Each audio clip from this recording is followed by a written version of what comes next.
All right. The Doors. Now I realize that I am not familiar with I'm not familiar with any of their catalog, I don't think, bro. That's so crazy to me. That's so crazy to me. Oh, this is insane. Let's get into it. Yeah. This is a little vibey right here. Yeah. What is going down, world? Welcome to the 40-year-old FUQ Boys podcast. I go by the name Black Pegasus. And it's your boy, Don Wanna Be, back in the house once again. Now, I was telling Don that I just did my first blind reaction to the Doors, Roadhouse Blues. And I was telling him, bro, I don't think I've heard any of their stuff. And he's like, no, you had to. And he starts naming off all this stuff. And I'm like, ain't heard it. And then so he's like, this is their big one. So I went and click on it and played just like 15 seconds. I've never heard this before, bro. I just feel like it has to be something that you've heard in a movie, like a Vietnam film or some, period film, because this is just like such an iconic song from that era that, you probably have heard it at some point. Like, I can't imagine a world where you weren't watching a movie and this was, you know what I mean? It blows my mind. I'm like, Yo. But the group in and of itself is just like so iconic, like their history. Yeah. So I don't know nothing about the Doors. I know Jim Morrison. I knew his name.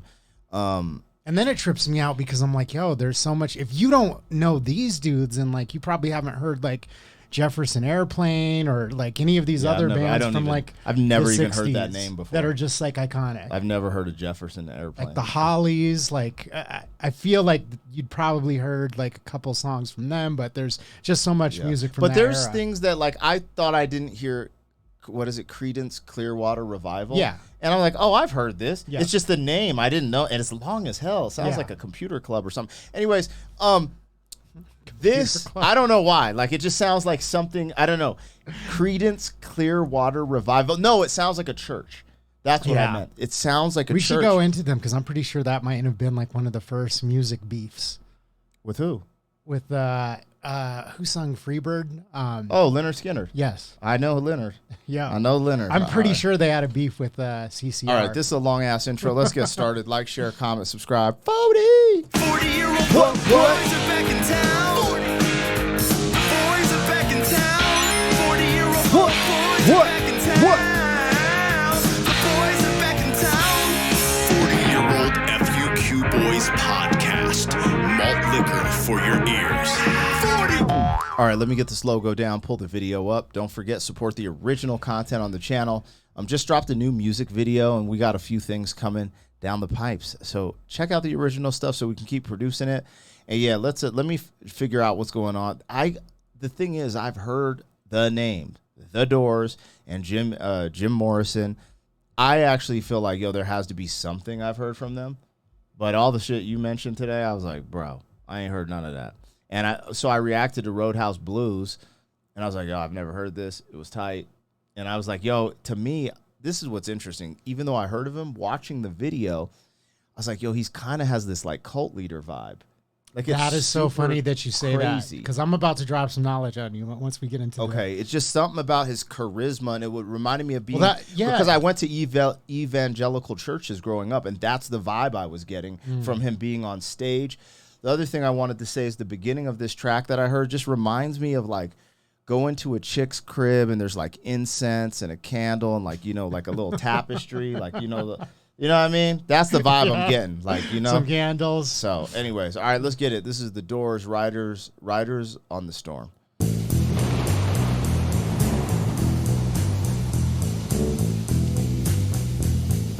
Riders on the storm. Riders on the storm. Into this house we're born. Into this world we're thrown. Like a dog without a bone, and packed we're out on loan. Riders on the storm. There's a killer on the road. What? His brain is squirming like a toad. Take a long holiday.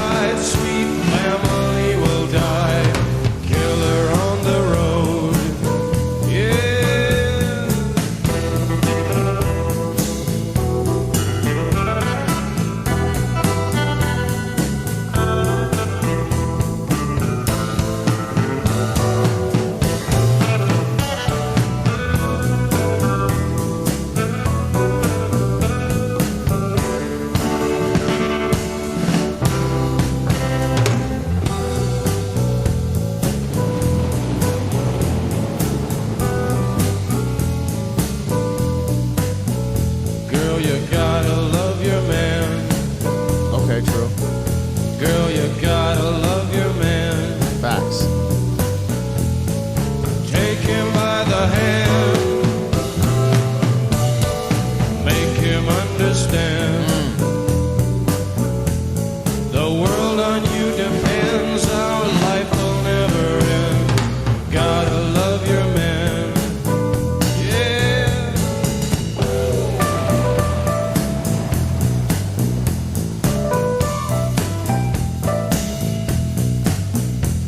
This has to be kind of 70s druggy, a little druggy. I get that vibe.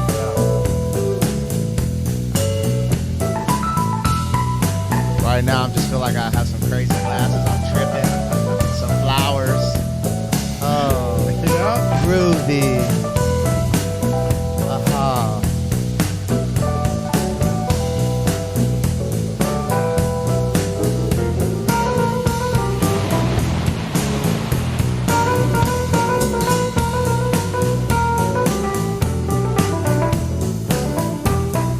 This is what's interesting about music in general. I think because I listened to so much rap, I didn't understand how much instrumentalism, I'm just going to call it that. I don't know if that's a word, but instrumentals, you know, they would add to music when you're playing instruments, right? Rock, you know, jazz, funk. I was a little familiar with funk and jazz because my dad had that around. But like rock, I mean, you have like these really huge hits that just have a lot of instrumental, and you're just supposed to like actually vibrate to just the music. And with rap, it is all about what you're saying. So like sometimes it's like a cool breath of fresh air to be like, yeah, man, I get to just vibe. And then it also makes me wonder, you know, sometimes you see these characters like Kanye West come out and they have more instrumentation on their music than the average rapper. And then you start wondering, like, was he inspired by, like, you know, these other genres of music? Because like listening to all the stuff we've been listening to is actually making me want to approach rap a little bit differently in a way. Well, the answer would be yes, because, you know, some of Kanye's, I mean, Kanye's considered iconic for like pushing the boundaries of like rap music. But then if you look at what he's done, a lot of what he's done is just taken like, you know, what they're doing in rock or funk or da-da-da-da. Well, he's literally taking other songs that are hits in other genres Yeah. and just adding it, Sampling them. yes, Yeah, facts. sampling and then turning it into a hip hop song. So what was he talking about? Like the killer and his brain being like a toad wiggling on the road? Like what? I mean, so he's known for his poetry, like Yeah. being more poetic like some and Bob kind Dylan of, type. yeah, kind Bob of Dylan like lost me, bro. abstract. I was like, I don't understand. But that's where it gets weird, right? Because you called it. You're like, oh, this feels like some like druggy music, and this is exactly like the '60s kind of like when LSD hit the scene. This is so like this the is type 60s. This isn't the 70s. 60s and 70s. Okay, I think okay, this gotcha. song it said might have come out in like 71 or something, but it's like a spillover from that era. You know what I mean? Gotcha. It's like 69 was the summer of love. That was considered like the, you know, 69, peak, my favorite number. you know, kind of hippie, you know, era, right? Yeah. So it's like spilling over into the 70s at that point. But, you know, that's where it gets very interesting. If you start digging into some of these bands, like a lot of these bands were heavily influenced by, you know, LSD hitting the scene. Yeah. You know, Jimi Hendrix is one of that. He famously would put like hits in his bandana, and then when he would start sweating, it'll soak into your skin. So he was known for like putting it in the bandana, and then as he was playing, started sweating, it would just slowly like soak in. That's insanity. But, I didn't know But that. what's crazy is there's a whole theory, right? A whole theory about like how much influence the 60s and like specifically the drugs being put into the scene, like how much of that was influenced by our government and specifically the CIA. Because there's all these stories, right? Jim Morrison's dad apparently was like a colonel or something in the Air Force. And there's this area called Laurel Canyon in California that was a canyon where all these different type of bands collected, and all of this like music came out of that era and area, right? The specific area. Imagine it's just like, you know, a block where all these bands live, and there's like studios and like records going on. But at that very same time, all these drugs started like appearing in the scene. And if you start pulling at the strings, you realize that like elements of like the CIA literally were like pumping these drugs in. It's like the whole MK Ultra thing, even Charles Manson. There's a whole theory that he was created by the government. Like he was taught, you said cult leader, right? So that's where I'm just tying these different things in, is that they actually taught him these certain techniques. There's a book called Chaos that goes into this. And there's another book that specifically talks about Laurel Canyon and how that involvement was there. But there is all these connections of where, you know, all these different bands. This reaction just went off the rails because I just want to talk about that now. I'm like, that's crazy, and it doesn't surprise me, especially when you fast forward to 2023 and you start to see the psyops, and you almost feel like you start losing ground on what's real and what's fake. It's like, because you're just like, dude, like when you know how in depth things have gotten with these intelligence agencies, you're like, yo, is this real or fake? You don't know anymore, and and you think about at the time, it's like, why would they want to do that? Well, they were trying to combat the anti-war movement. And so, you know, right now we would look at that and that seems crazy. Why would they do that? Well, you know, a lot of 60s, you know, era music and, you know, that youth culture was associated with like Marxism and communism. Feminism comes out of that area. Era. Why do I keep saying that? I keep mixing them up. Era, you know, so the idea is that we want to infiltrate, undermine, and control these movements. Yeah. This is interesting. That's insane, bro.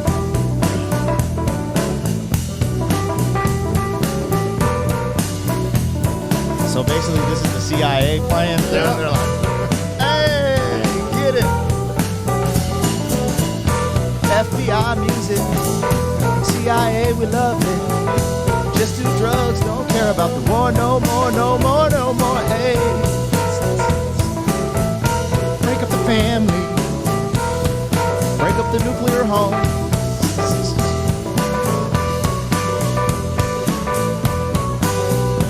Get an abortion.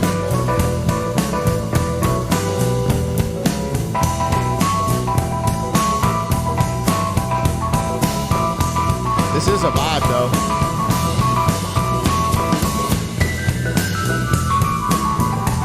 I feel like this is what I hear in every deli in Boulder.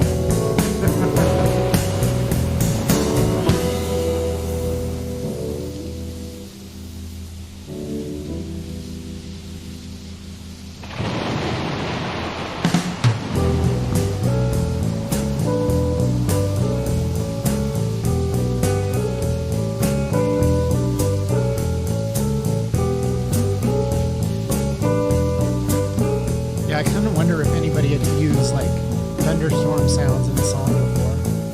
Riders on the storm. Riders on the storm. Into this house we're born. Into this world we're thrown. Like a dog without a bone, an actor out on loan. Riders on the storm.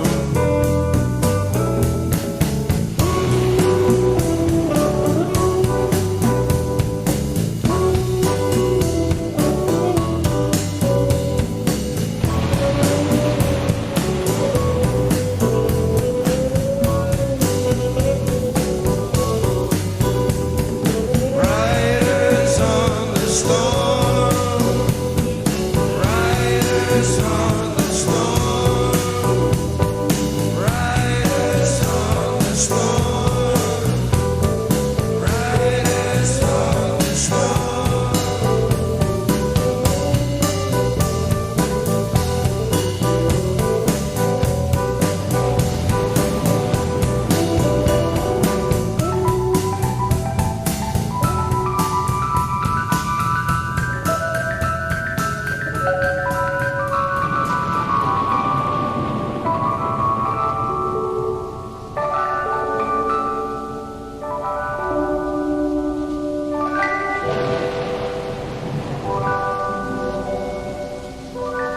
The sounds kind of put you in a different place. I'm trying to pinpoint it. I need to hear more of their music. I wonder if there's a song that I've ever heard from them, like for real. I want to. So this song is great. It's good. I enjoyed it. For me personally, in my preference, this doesn't go on a playlist. For me, Yeah, it's like I could see it's like super kind of mellow. Yeah, it's like and background vibey. music. Like maybe if I was doing like some homework or something, it's just Yeah. playing in the background, cool, because I'm not like super focused. It didn't raise any crazy emotion out of me like some of these reactions do. It was cool, but it does. There's something about this character, like even the picture they choose to use with him. There's something about his facial structure, the everything, and how he's always showing the nips. Like it's like there's something about. No, he him. was like a huge sex symbol for the time. Like, Yeah, I'm like pretty there's- sure that he got in trouble multiple times. I'm pretty sure there's like a famous story of him getting arrested for indecent exposure because he was like pulling out his dong at concerts, and I think he might have even gotten a BJ like on stage. He at did a one 2 Live point. Crew? Yes, Before 2 Live something Crew? crazy like that. Like I apologize. I'm sure there's fans out there. You don't know what you're talking about. People get so mad when we get facts wrong, but it's like. The point I've been making with a lot of my reactions lately is like I'm like I don't get why you guys give rap such a bad rap, because these people were getting freaky. Like when I heard Rebel yell for the first time, I'm like, bro, he says getting hit. I'm like, yo, this is the Too Short of punk rock. Yeah. Like I was like, this is crazy. So anyways, I'm Rebel enjoying Yell it. is in the midnight hour. Yeah. More. He's What is he talking about? He's talking about a freak. He's talking about beating cheeks, and she wants Yeah. more of that Rebel.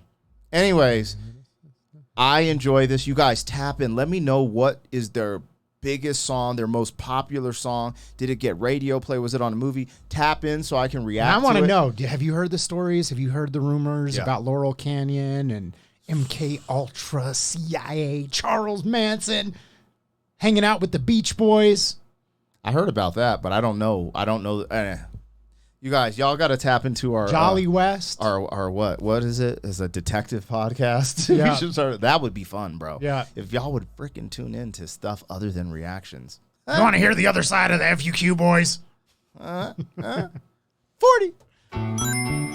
Thank you for being some man.